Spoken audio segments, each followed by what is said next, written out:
Patay ang isang lalaki matapos pagbabarili ng riding in tandem sa Malabon. Ang biktima, dati raw kalaro sa basketball ni Jemboy Baltazar na napatay ng mga pulis sa Navotas noong Agosto matapos mapagkamalang suspect. May unang balita si Jamie Santos. Hanggang ngayon pala isipan sa pamilya ni Daniel sa motibo ng pamamaril sa kanya.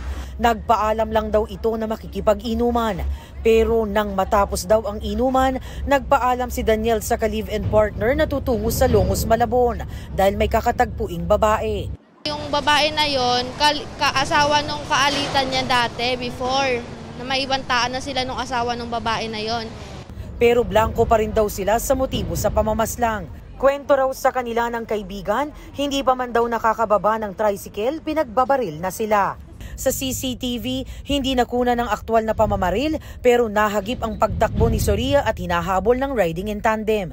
Tinamaan daw si Soria sa hita, nakatakbo pa pero hinabol pa rin ng gunman. Hagip sa CCTV ang paika-ikang tumatakas na si Daniel. Nakita rin ang pagtakas ng riding in tandem.